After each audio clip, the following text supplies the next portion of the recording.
It was a chilly December evening when I arrived at my sister's house for the annual holiday dinner. The frost clung to the window panes, and the scent of roasted turkey wafted through the air. Despite the festive decorations and the warmth inside, there was an underlying tension in the room that no amount of holiday cheer could disguise. Everyone seemed to be on edge, whispering among themselves, shooting each other cautious glances. I quickly realized this wasn't going to be an ordinary family gathering. My older brother, Max, sat in the corner nursing a glass of eggnog, avoiding eye contact with anyone. Max had always been the family's black sheep, constantly stirring up trouble and leaving others to clean up his messes. My sister, Emily, tried to maintain the usual holiday pleasantries, but even her cheerful demeanor seemed strained. I sat next to her and asked, "What's going on?" Emily leaned in and whispered, "It's Max again. He did something. We're trying to figure out how to handle it without ruining Christmas." Before I could press her for details, the doorbell rang. Everyone froze. Emily glanced nervously at Max, who suddenly looked pale. She hurried to answer the door, and when she returned, she was accompanied by 2 police officers. "Good evening," one of the officers said, his voice calm but firm. "We're here to speak with Max Carter." Max's glass of eggnog slipped from his hand, shattering on the hardwood floor. My mother gasped, and my father's face turned an alarming shade of red. "What is this about?" my father demanded, his voice shaking with barely concealed anger. The officer glanced at his partner before responding. "There was an incident earlier today involving Mr. Carter's vehicle. We have reason to believe he fled the scene of an accident." The room erupted into chaos. My mother began to sob. My father shouted about misunderstanding, and Emily tried to calm them both down. Meanwhile, Max just sat there, frozen in his chair, his eyes darting between the officers and the rest of us. "Max, is this true?" I asked, my voice steady despite the storm of emotions brewing inside me. He hesitated, then nodded almost imperceptibly. "I didn't mean for it to happen," he muttered. "It was an accident, I swear." The officer stepped forward, but before they could say anything else, my father interjected. "Wait!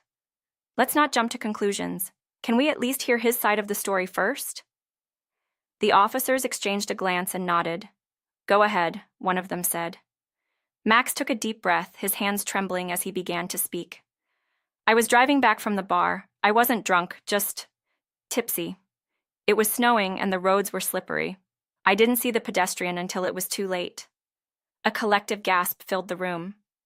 My mother's sobs grew louder, and Emily covered her mouth with her hands. "What happened next?" the officer pressed. "I panicked," Max admitted. I kept driving. I know it was wrong, but I didn't know what else to do." The weight of his confession settled over us like a thick fog.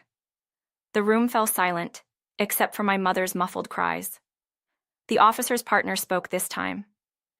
"The pedestrian survived, but is in critical condition. Leaving the scene was a serious offense, Max. We need to take you in for questioning."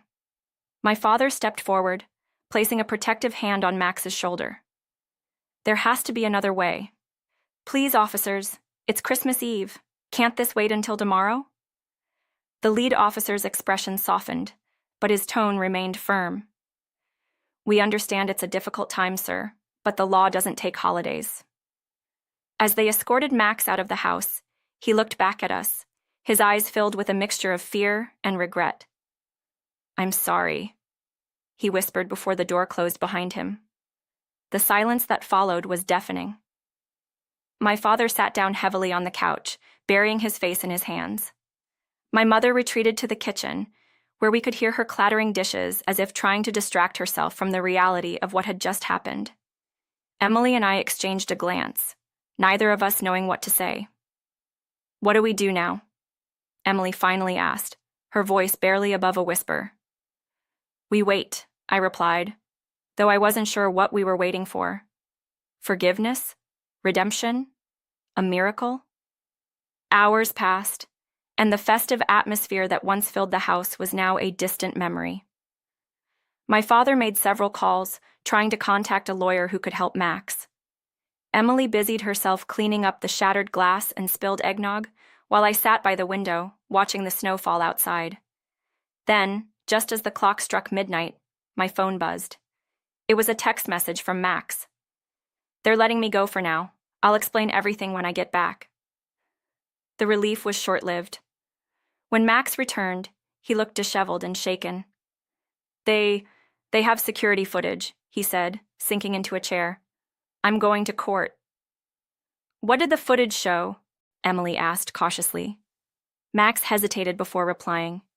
"It shows me hitting the pedestrian and driving away." "What were you thinking?"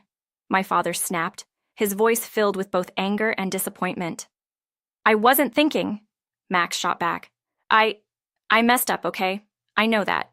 But yelling at me won't change anything." The argument that followed was heated, filled with accusations and regret. My mother eventually stepped in, pleading for everyone to stop fighting.